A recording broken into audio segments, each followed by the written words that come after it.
anak laki-laki dengan cerebral palsy, berjuang untuk mengambil kapur dengan kakinya, lalu menggambar beberapa garis di tanah.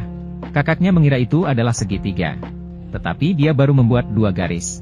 Melihat ini, sang ayah membungkuk dan menggambar segitiga untuknya. Tetapi anak laki-laki itu berjuang mati-matian untuk menghapusnya.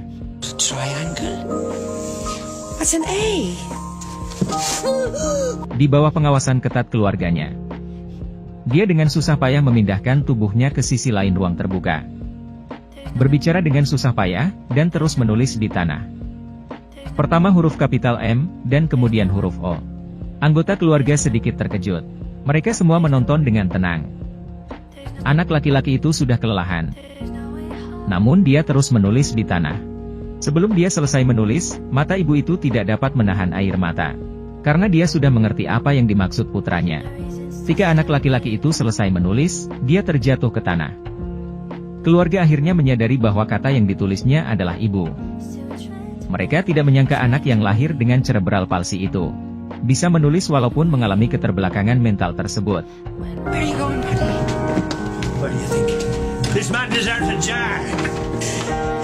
Setelah itu, ayah membawa putranya ke bar. Dengan bangga memberitahu semua orang. Nama anak laki-laki itu adalah Chris. Dia didiagnosis menderita cerebral palsy bawaan ketika dia lahir. Seluruh tubuhnya hampir lumpuh, dan dia tidak bisa berbicara. Satu-satunya yang bisa dia gerakkan adalah kaki kirinya. Membuatnya sama sekali tidak bisa merawat dirinya sendiri. Dari masa kanak-kanak hingga dewasa, orang tuanya harus menggendongnya kemanapun dia pergi. Seiring bertambahnya usia Chris, semakin berat bagi ibunya untuk menggendongnya. Chris menyadari beban yang dia bawa ke keluarga. Saat waktunya sekolah, kakak dan adik boleh keluar rumah. Sementara dia hanya bisa terbaring di rumah seharian. Karena itu, ia mulai berlatih menulis di papan kayu dengan kapur di antara kaki kirinya. Setelah melihatnya, sang ibu merasa bahwa apa yang ditulis Chris bermakna. Tetapi sang ayah berkata dengan nada menghina. Apa yang dikatakan ayahnya membuat Chris sangat frustasi. Karena keluarganya tidak punya uang untuk membelikannya kursi roda. Ayah membuatkan kereta kayu untuknya. Melihat Chris bermain dengan anak-anak lain. Dengan cara ini membuat mereka berdua sangat bahagia. Mereka tidak tahu seberapa besar keinginan Chris untuk tidak diperlakukan istimewa. Pada hari ini, Chris dibawa kembali ke kamar oleh ibunya seperti biasa. Namun tiba-tiba dia mendengar suara ibunya jatuh dari tangga. Dia menyadari ada yang tidak beres. Jadi dia bangkit dan berjalan menuju tangga dengan susah payah. Dia berusaha keras dengan kaki kirinya.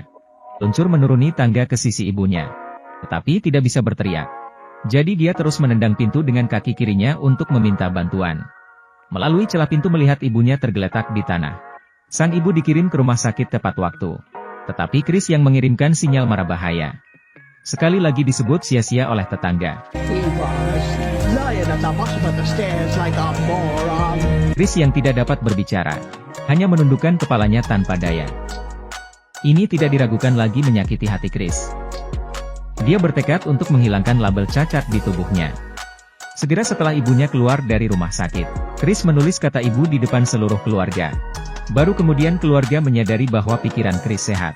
Tidak keterbelakangan mental seperti yang dikatakan orang. Saat Chris berusia 17 tahun, dia menyiapkan kue ulang tahun. Dengan sorak-sorai dan perayaan keluarga, Chris dengan gembira meniup lilin terakhir. Hari ini, dia menjadi lebih baik dan lebih baik. Dia tidak hanya bisa mengeja lebih banyak kata. Secara bertahap belajar menggambar dengan kaki kirinya. Dia bahkan bisa melontarkan pelafalannya. Meski hanya orang-orang terdekat yang bisa memahaminya. Namun hal tersebut tidak menghalangi Chris untuk aktif mengikuti kegiatan teman-temannya.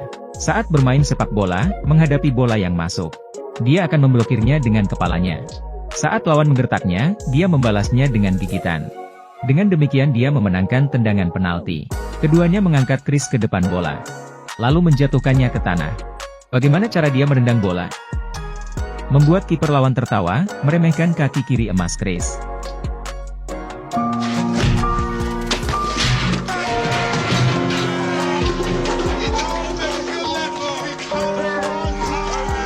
Di malam hari, sekelompok anak muda memainkan permainan botol anggur bersama. Gadis itu akan mencium siapapun yang ditunjuk botol itu. Tetapi botol itu berhenti ke arah Chris. Teman-temannya menertawakan Rachel. Tetapi Rachel tidak ragu sama sekali. Dia bangkit dan berjalan menuju Chris.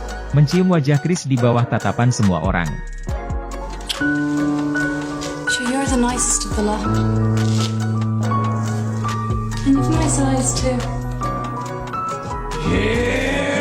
Malam itu, Chris yang baru pertama kali jatuh cinta terombang-ambing tidak bisa tidur. Ketika dia melihat pasangan muda itu bercinta di luar jendela. Dia menggambar kerinduannya akan cinta Rachel dalam semalam. Rachel, yang menerima lukisan itu keesokan harinya. Dengan senang hati memamerkan kepada teman-temannya. Mereka menertawakan fakta bahwa lukisan itu ditandatangani oleh Chris.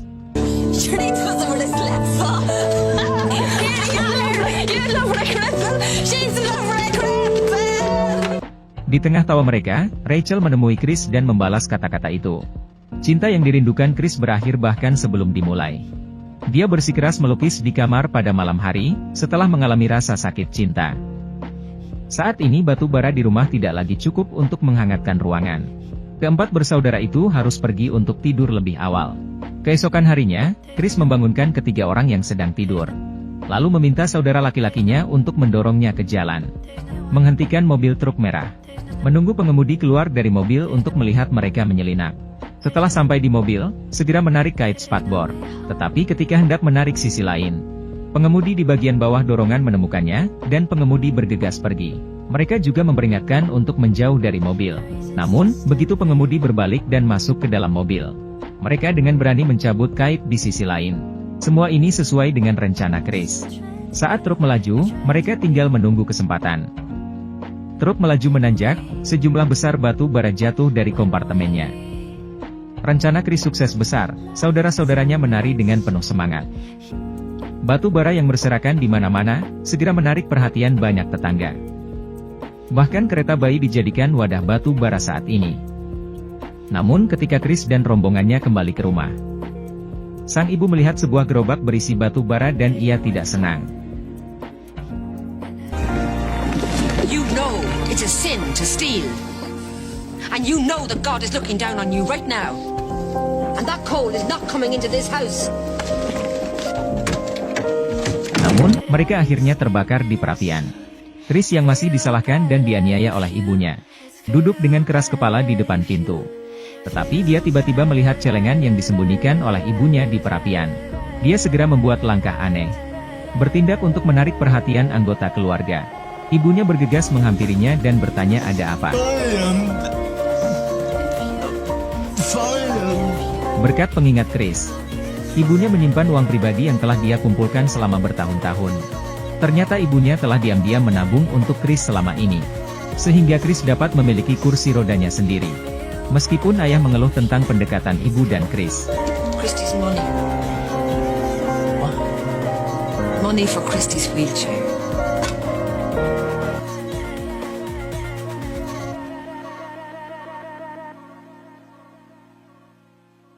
Dorongan terakhir untuk membeli kursi roda harus tercapai. We've been sitting here in the freezing cold, eating porridge for breakfast, dinner and tea, and you have £28.73 up the fucking chimney. Ketika Chris berusia 19 tahun, keluarganya masih menabung cukup uang untuk pergi ke rumah sakit. Untuk membelikannya kursi roda sendiri. Menyewa seorang dokter bernama Eileen yang berspesialisasi dalam kelumpuhan otak untuknya. Semoga Chris bisa mendapatkan perawatan yang baik. Meski kini Chris telah menjadi pelukis ternama lokal, ia masih khawatir berobat akan menambah beban keluarganya.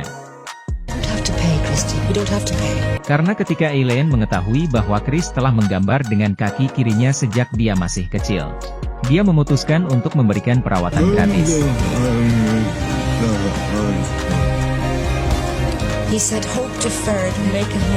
Hal ini membuat Chris merasa bahwa jurusan Eileen bisa menunggu sampai pusat rehabilitasi.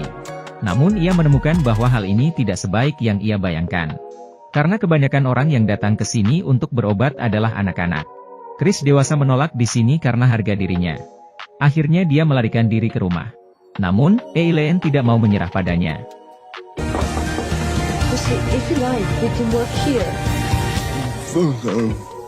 With speech therapy, I could teach you how to say fuck off more clearly.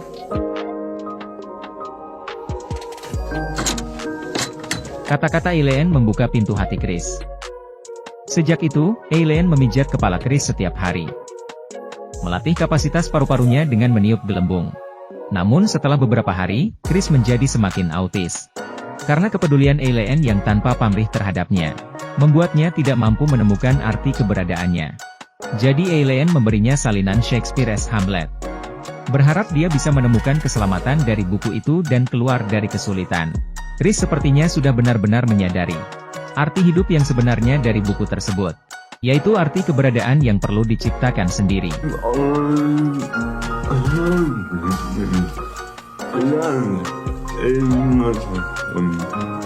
Monolog klasik ini bertahan di rumah dari pagi hingga malam.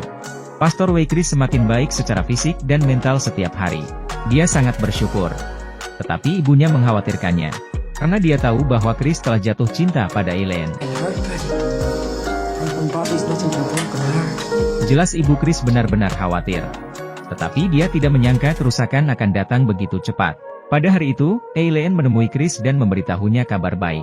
Dia menemukan galeri yang dibuka oleh seorang teman untuk Chris, untuk memamerkan karya-karyanya, yang membuat Chris selama ini bersikeras melukis sangat bahagia. Menghadapi bantuan terus-menerus dari Eileen, dia tidak bisa lagi menahan diri untuk mengungkapkan ketulusannya. I like you very much. And I like you, Christy. With the heart of a poet. No. Maka jelaslah bahwa Eileen hanya menyukai Chris. Chris ragu-ragu untuk berbicara, tapi dia tidak mengatakan apa-apa. Pameran diadakan sesuai jadwal, dan karya-karya Chris juga sangat populer. Peter yang membantunya mengadakan pameran, juga teman Eileen. Di depan semua orang, dia mengumumkan bahwa gelar penulis cacat yang hebat adalah penghinaan bagi Chris. Dia harus menjadi pelukis yang sempurna dan hebat. Chris yang diakui sangat senang minum banyak anggur di pameran seni. Di meja anggur, dia menggunakan kekuatan anggur untuk mengumpulkan keberaniannya, untuk menyatakan cintanya kepada Eileen lagi. And I love you, Christy. No. I really love you. Namun, Eileen menyuruhnya untuk tidak berbicara omong kosong. Karena Peter, teman yang membantunya mengadakan pameran seni hari ini adalah tunangannya. Kalimat ini seperti guntur di hari yang cerah. Membuat Chris tidak bisa diterima. Kebencian di hatinya membuatnya berkedut tak terkendali. Meneriakan restunya kepada keduanya untuk yang baru.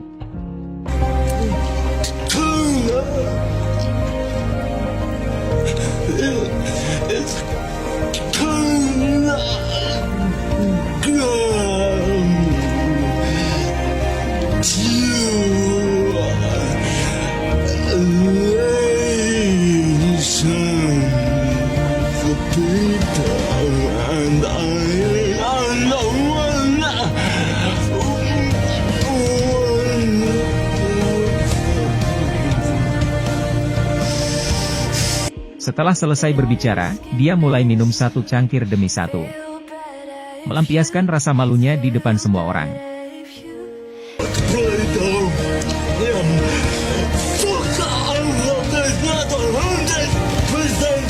Akhirnya Peter tidak tahan lagi. Chris terus bertingkah seperti ini. Seseorang mengambil gelas anggur di depannya, tapi Chris terus membenturkan kepalanya ke meja seperti orang gila. Dalam keputusasaan, Peter ingin mendorongnya menjauh dari sini. Tetapi Chris yang tidak berdamai, menarik taplak meja dengan erat. Setelah kembali ke rumah dia patah hati. Menulis kata-kata terakhirnya dengan kaki kirinya. Berpikir untuk mengakhiri hidupnya seperti ini. Tapi untungnya, kecacatannya tidak setuju. Sejak saat itu Chris menjadi depresi. Dia mabuk sepanjang hari, berhenti melukis, dan menutup telinga terhadap bujukan tulus ibunya. Tapi bagaimana mungkin seorang ibu membiarkan anaknya tenggelam seperti ini? If you've given up, I haven't. Setelah itu, sang ibu dengan tegas turun ke bawah dan mengacungkan cangkul. Chris segera mengejar setelah mendengar suara itu. Bertanya kepada ibunya apa yang akan dia lakukan. Sang ibu berkata bahwa dia akan membangun kamar sendiri untuknya. Mungkin dengan cara ini, dia akan mengambil kuas lagi. Sometimes I think your army hurt. Look, if I could give you my legs, I would gladly take yours. What's wrong with you, Christy? I'm sorry, Mom. Chris akhirnya menyadari bahwa cinta keluarganya untuknya yang paling berharga. Karena malu, dia membantu ibunya di samping. Ketika ayah dan saudara laki-laki itu pulang, melihat keduanya yang sedang membangun tembok, mereka tertawa tanpa malu. Tetapi mereka segera bersiap untuk bergabung dengan proyek mereka. Mereka bahkan mulai bermain dengan tembok. Tapi sang ibu menyuruh anak-anaknya agar sang ayah mengerti, dan sesuai keinginan sang ibu, sang ayah memimpin dalam menyelesaikan salah satu temboknya sendiri. Chris akhirnya menyapu kabut masa lalu, sepenuhnya memulihkan sinar matahari dan keceriaan masa lalu. Tapi hari itu ketika dia dan ibunya pulang dari berbelanja sayuran, ibunya tidak bisa membuka pintu dapur apapun yang terjadi. Melalui jendela, dia menemukan ayah Chris terbaring di tanah. Dia segera memanggil Chris dan membuka pintu. Tetapi ayahnya telah meninggalkan ibu dan anak mereka selamanya. Keduanya menangis patah hati di samping ayah mereka. Tidak lama kemudian, keluarga tersebut datang ke bar yang paling disayang ayah mereka. Sebelum kematiannya untuk melunasi hutang, Chris menyanyikan lagu favorit ayahnya semasa hidupnya. Beberapa teman lama ayahnya juga ikut bernyanyi. Namun, pemabuk di samping tidak puas dengan ini. Kakak laki-laki bangkit dan ingin melakukan sesuatu. His father was nothing but a mouse. Like all the Browns. Ketika mereka mendengar kata-kata itu, mereka dihentikan oleh Chris. Kemudian dia berbalik dan mendatangi pria itu sendiri. I don't fight cripples. Pertempuran penutup akan pecah.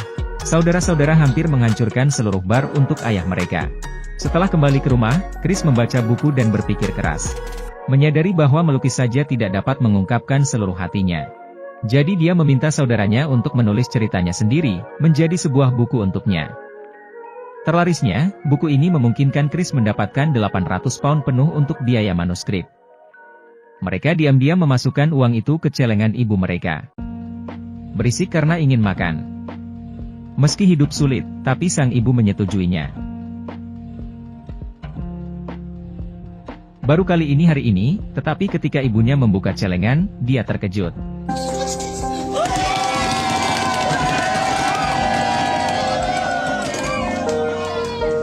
Melihat sejumlah besar uang di depannya, sang ibu berkata dengan emosi bahwa itu lebih dari penghasilan ayah Chris dalam setahun.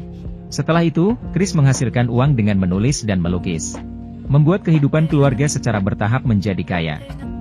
Bertahun-tahun kemudian, Eileen menemukan Chris lagi, mengundangnya untuk menghadiri acara amal untuk orang cacat. Chris yang sudah lama lega, langsung setuju. Disinilah Chris bertemu calon istrinya, Mary.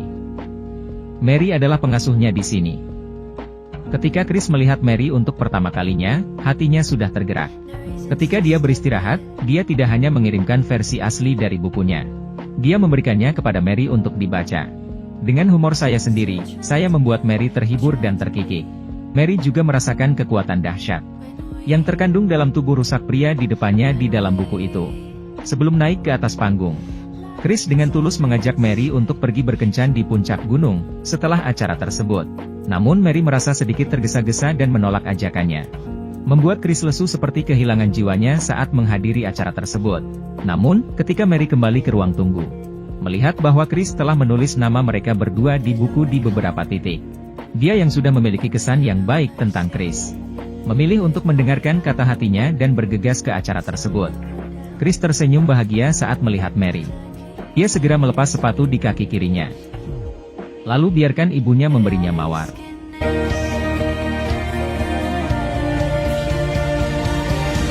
Di penghujung acara, sang ibu kembali menunjukkan perhatiannya pada Chris. Namun kali ini, kekhawatiran sang ibu tidak menjadi kenyataan. Chris serta Mary datang ke puncak gunung untuk berkencan seperti yang dijanjikan. Ini adalah film biografi orang sungguhan. Prototipe Chris adalah penulis dan pelukis terkenal Irlandia Christy Brown. Saya harap film ini dapat memberi Anda kekuatan untuk menembus lingkungan kebingungan.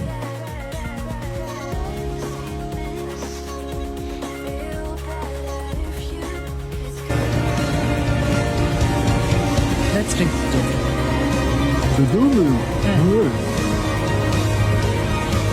Because Christy Brown is born.